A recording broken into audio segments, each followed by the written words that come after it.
ଆକାଶବାଣୀ।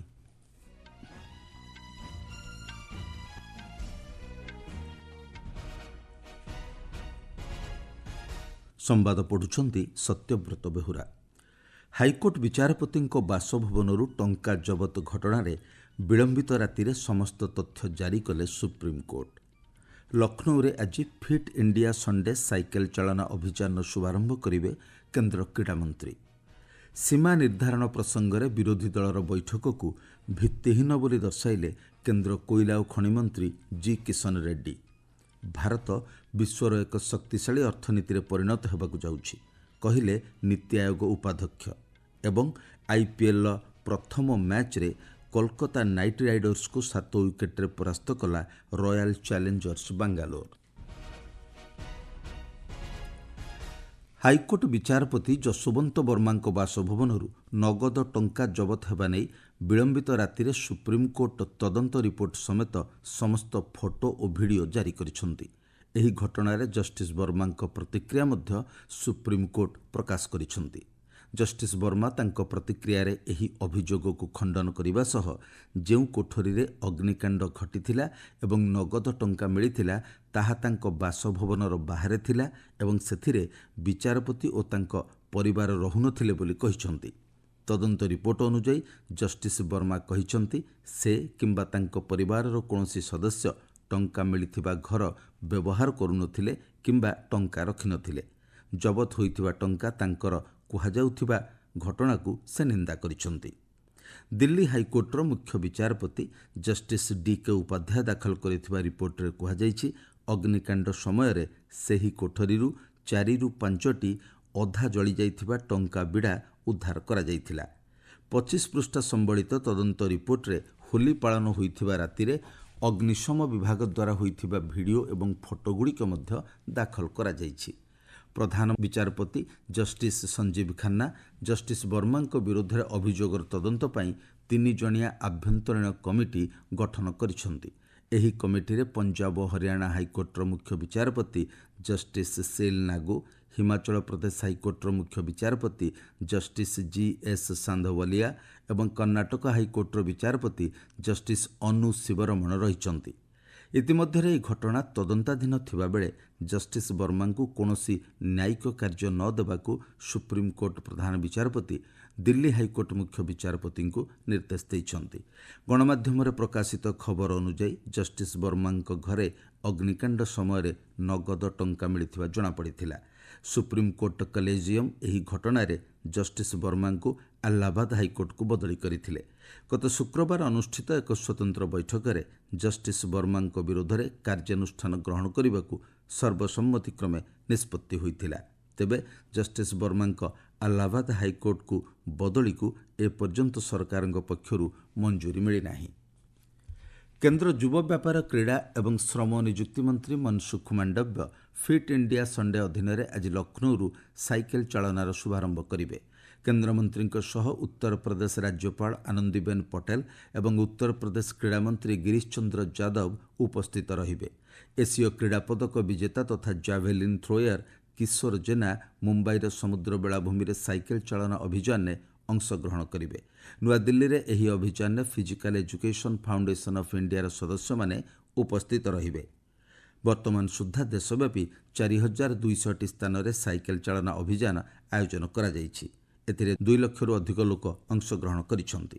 ଏହି ଅଭିଯାନ ମାଧ୍ୟମରେ ସାରା ଦେଶରେ ବାୟୁ ପ୍ରଦୂଷଣ ସ୍ତରକୁ ହ୍ରାସ କରିବା ଲାଗି ଜନସାଧାରଣଙ୍କୁ ସଚେତନ କରାଯାଉଛି। ବିଭିନ୍ନ ରାଜ୍ୟ ଓ କେନ୍ଦ୍ରଶାସିତ ଅଞ୍ଚଳରେ ଏହି ଅଭିଯାନରେ ବିଭିନ୍ନ ବର୍ଗର ଲୋକମାନେ ଭାଗ ନେଉଛନ୍ତି। କେନ୍ଦ୍ର ଯୁବ ବ୍ୟାପାର ଓ କ୍ରୀଡ଼ା ମନ୍ତ୍ରଣାଳୟ ପକ୍ଷରୁ ଫିଟ୍ ଇଣ୍ଡିଆ ସଣ୍ଡେ ସାଇକେଲ ଚାଳନା ଅଭିଯାନ ଆୟୋଜିତ ହେଉଛି। କେନ୍ଦ୍ର କୋଇଲା ଓ ଖଣି ମନ୍ତ୍ରୀ ତଥା ତେଲେଙ୍ଗାନା ରାଜ୍ୟ ବିଜେପି ସଭାପତି ଜି କିଶନ ରେଡ୍ଡି ସୀମା ନିର୍ଦ୍ଧାରଣ ପ୍ରସଙ୍ଗରେ ଚେନ୍ନାଇରେ ଅନୁଷ୍ଠିତ ବିରୋଧୀ ଦଳଗୁଡ଼ିକର ବୈଠକକୁ ଭିତ୍ତିହୀନ ବୋଲି ଦର୍ଶାଇଛନ୍ତି। ସେ କହିଛନ୍ତି କେନ୍ଦ୍ର ସରକାର ପୂର୍ବରୁ ସ୍ପଷ୍ଟ କରିସାରିଛନ୍ତି ଯେ ସୀମା ନିର୍ଦ୍ଧାରଣ ପାଇଁ ପ୍ରକ୍ରିୟା ଏବଂ ନିୟମ ଏପର୍ଯ୍ୟନ୍ତ ଚୂଡ଼ାନ୍ତ ହୋଇନାହିଁ।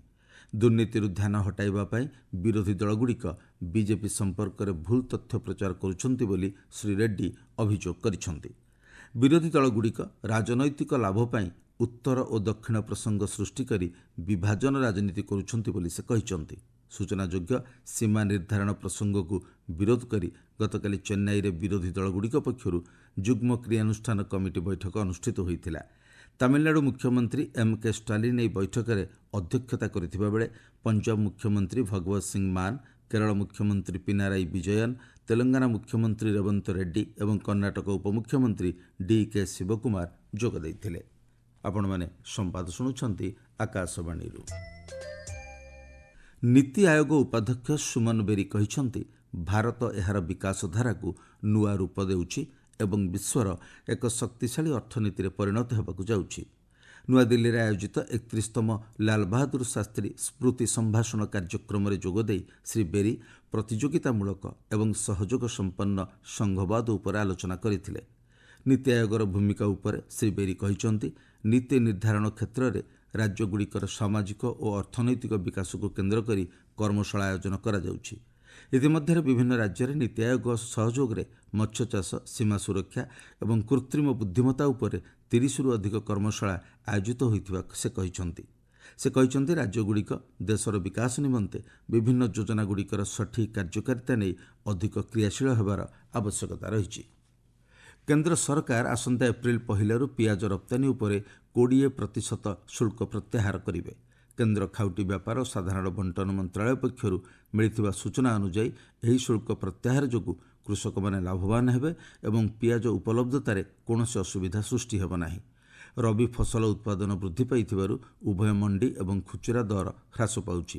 ଆକଳନ ଅନୁଯାୟୀ ରବି ଋତୁରେ ପିଆଜ ଉତ୍ପାଦନ ବୃଦ୍ଧି ପାଇବାର ସମ୍ଭାବନା ଥିବାରୁ ଆଗାମୀ ଦିନରେ ବଜାର ଦର ଆହୁରି ହ୍ରାସ ପାଇବ। ଘରୋଇ ଉପଲବ୍ଧତା ସୁନିଶ୍ଚିତ କରିବା ପାଇଁ କେନ୍ଦ୍ର ସରକାର ଗତବର୍ଷ ସେପ୍ଟେମ୍ବର 13 ତାରିଖରୁ ପିଆଜ ରପ୍ତାନୀ ଉପରେ 20% ଶୁଳ୍କ ଲାଗୁ କରିଥିଲେ। ଜାତୀୟ ପରୀକ୍ଷଣ ସଂସ୍ଥା NTA ଏକକ ବିଶ୍ୱବିଦ୍ୟାଳୟ ପ୍ରବେଶିକା ପରୀକ୍ଷା UG 2025 ନିମନ୍ତେ ଅନଲାଇନ୍ ଆବେଦନ ଫର୍ମ ଦାଖଲ ସମୟସୀମାକୁ ଆସନ୍ତାକାଲି ପର୍ଯ୍ୟନ୍ତ ବୃଦ୍ଧି କରିଛନ୍ତି। ଏକ ପ୍ରେସ୍ ବିଜ୍ଞପ୍ତିରେ ଏହି ବିଷୟ ଘୋଷଣା କରାଯାଇଛି। ବିଜ୍ଞପ୍ତି ଅନୁଯାୟୀ ପରୀକ୍ଷା ଦେୟ ଦାଖଲ କରିବା ସମୟସୀମାକୁ ମାର୍ଚ୍ଚ 25 ପର୍ଯ୍ୟନ୍ତ ବୃଦ୍ଧି କରାଯାଇଛି। ଆବେଦନକାରୀମାନେ ମାର୍ଚ୍ଚ 26ରୁ 28 ତାରିଖ ପର୍ଯ୍ୟନ୍ତ ଆବେଦନପତ୍ରରେ ଆବଶ୍ୟକ ସଂଶୋଧନ କରିପାରିବେ। ସୂଚନା ଅନୁଯାୟୀ ଏହି ପ୍ରବେଶିକା ପରୀକ୍ଷା ଚଳିତ ବର୍ଷ ମେ 8 ତାରିଖରୁ ଜୁନ୍ 1 ତାରିଖ ମଧ୍ୟରେ ଦେଶର ବିଭିନ୍ନ କେନ୍ଦ୍ର ଏବଂ ବିଦେଶର 15ଟି ପରୀକ୍ଷା କେନ୍ଦ୍ରରେ କମ୍ପ୍ୟୁଟର ଭିତ୍ତିରେ କରାଯିବ। ଏଥିରେ ଚୟନ ହୋଇଥିବା ଛାତ୍ରଛାତ୍ରୀମାନେ ଦେଶର ଯେକୌଣସି କେନ୍ଦ୍ରୀୟ ବିଶ୍ୱବିଦ୍ୟାଳୟ କିମ୍ବା ରାଜ୍ୟର ନିର୍ଦ୍ଧାରିତ ବିଶ୍ୱବିଦ୍ୟାଳୟ, ଡିମ୍ଡ ଓ ବେସରକାରୀ ବିଶ୍ୱବିଦ୍ୟାଳୟରେ ନାମ ଲେଖାଇ ପାରିବେ। ଭାରତୀୟ ସ୍ୱାଧୀନତା ସଂଗ୍ରାମର 3 ଜଣ ବିପ୍ଳବୀ ଶହୀଦ ଭଗତ ସିଂ, ଶିବରାମ ରାଜଗୁରୁ ଓ ସୁଖଦେବ ଥାପରଙ୍କୁ ଦେଶ ଆଜି ଶ୍ରଦ୍ଧାଞ୍ଜଳି ଅର୍ପଣ କରୁଛି। ଏହି ବୀର ଯବାନମାନଙ୍କୁ ବ୍ରିଟିଶ ସରକାର 1931 ମସିହା ଆଜିର ଦିନରେ ଲାହୋରର କେନ୍ଦ୍ରୀୟ ଜେଲରେ ଫାଶୀ ଦେଇଥିଲେ। 1928 ମସିହା ଡିସେମ୍ବର 17 ତାରିଖରେ ଲାହୋରରେ ବ୍ରିଟିଶ ପୋଲିସ ଅଧିକାରୀ JP ସାଣ୍ଡର୍ସଙ୍କୁ ହତ୍ୟା ଅଭିଯୋଗରେ ଏହି 3 ଜଣ ସ୍ୱାଧୀନତା ସଂଗ୍ରାମୀଙ୍କୁ ମୃତ୍ୟୁଦଣ୍ଡାଦେଶ ଦିଆଯାଇଥିଲା। ନିର୍ଦ୍ଧାରିତ ତାରିଖର ଗୋଟିଏ ଦିନ ପୂର୍ବରୁ ସେମାନଙ୍କୁ ଫାଶୀ ଦେବା ପରେ ଇଂରେଜମାନେ ସେମାନଙ୍କ ମୃତଦେହକୁ ଫିରୋଜପୁରର ହୁସେନୱାଲଠାରେ ସତଲେଜ ନଦୀ କୂଳକୁ ଅନ୍ତିମ ସଂସ୍କାର ପାଇଁ ଆଣିଥିଲେ। ସେଠାରେ ଜନସାଧାରଣ ବିପ୍ଳବୀ ଶହୀଦମାନଙ୍କୁ ଶ୍ରଦ୍ଧାସୁମନ ଅର୍ପଣ କରୁଛନ୍ତି। ଫିରୋଜପୁର ରେଳ ଡିଭିଜନ ପକ୍ଷରୁ ଆଜି 6 ଯୋଡ଼ା ସ୍ୱତନ୍ତ୍ର ଟ୍ରେନ୍ ଚଳାଚଳ ଆରମ୍ଭ କରାଯାଇଛି। IPLର ଅଷ୍ଟାଦଶ ସଂସ୍କରଣର ଗତକାଲି ପ୍ରଥମ ମ୍ୟାଚ୍ରେ ରୟାଲ ଚ୍ୟାଲେଞ୍ଜର୍ସ ବାଙ୍ଗାଲୋର 7 ୱିକେଟ୍ରେ କୋଲକାତା ନାଇଟ୍ ରାଇଡର୍ସକୁ ପରାସ୍ତ କରିଛି। କୋଲକାତାର ଇଡେନ୍ ଗାର୍ଡେନରେ ଅନୁଷ୍ଠିତ ମ୍ୟାଚ୍ରେ ପ୍ରଥମେ ବ୍ୟାଟିଂ କରି କୋଲକାତା ନାଇଟ୍ ରାଇଡର୍ସ ନିର୍ଦ୍ଧାରିତ 20 ଓଭରରେ 8 ୱିକେଟ୍ ବିନିମୟରେ 174 ରନ୍ କରିଥିଲା। ଆଜିଙ୍କ୍ୟ ରାହାଣେ 56 ଏବଂ ସୁନୀଲ ନାରିନ୍ 44 ରନ୍ ସ୍କୋର କରିଥିବା ବେଳେ କୃଣାଲ ପାଣ୍ଡ୍ୟା 3ଟି ୱିକେଟ୍ ଅକ୍ତିଆର କରିଥିଲେ। ଏହାର ଜବାବରେ ରୟାଲ ଚ୍ୟାଲେଞ୍ଜର୍ସ ବାଙ୍ଗାଲୋର 16 ଓଭର 2ଟି ବଲ୍ରେ 3 ୱିକେଟ୍ ବିନିମୟରେ 177 ରନ୍ ସ୍କୋର କରିଥିଲା। ଫିଲ୍ ସଲ୍ଟ 56 ରନ୍ କରିଥିବା ବେଳେ ବିରାଟ କୋହଲି ଅପରାଜିତ 59 ରନ୍ ସ୍କୋର କରିଥିଲେ। ଆଜି IPLରେ 2ଟି ମ୍ୟାଚ୍ ଖେଳାଯିବ। ଅପରାହ୍ନ 3:30ରେ ହାଇଦ୍ରାବାଦରେ ସନ୍ରାଇଜର୍ସ ହାଇଦ୍ରାବାଦ ଓ ରାଜସ୍ଥାନ ରୟାଲ୍ସ ମଧ୍ୟରେ ଏବଂ ସନ୍ଧ୍ୟା 7:30ରେ ଚେନ୍ନାଇରେ ଚେନ୍ନାଇ ସୁପର କିଙ୍ଗସ୍ ଓ ମୁମ୍ବାଇ ଇଣ୍ଡିଆନ୍ସ ମଧ୍ୟରେ ମୁକାବିଲା ହେବ। ମୁଖ୍ୟ ସମ୍ବାଦ ପୁଣିଥରେ। ହାଇକୋର୍ଟ ବିଚାରପତିଙ୍କ ବାସଭବନରୁ ଟଙ୍କା ଜବତ ଘଟଣାରେ ବିଳମ୍ବିତ ରାତିରେ ସମସ୍ତ ତଥ୍ୟ ଜାରି କଲେ ସୁପ୍ରିମକୋର୍ଟ। ଲକ୍ଷ୍ନୌରେ ଆଜି ଫିଟ୍ ଇଣ୍ଡିଆ ସଣ୍ଡେ ସାଇକେଲ ଚାଳନା ଅଭିଯାନ ଶୁଭାରମ୍ଭ କରିବେ କେନ୍ଦ୍ର କ୍ରୀଡ଼ାମନ୍ତ୍ରୀ। ସୀମା ନିର୍ଦ୍ଧାରଣ ପ୍ରସଙ୍ଗରେ ବିରୋଧୀ ଦଳର ବୈଠକକୁ ଭିତ୍ତିହୀନ ବୋଲି ଦର୍ଶାଇଲେ କେନ୍ଦ୍ର କୋଇଲା ଓ ଖଣି ମନ୍ତ୍ରୀ। ଭାରତ ବିଶ୍ୱର ଏକ ଶକ୍ତିଶାଳୀ ଅର୍ଥନୀତିରେ ପରିଣତ ହେବାକୁ ଯାଉଛି କହିଲେ ନୀତି ଆୟୋଗ ଉପାଧ୍ୟକ୍ଷ।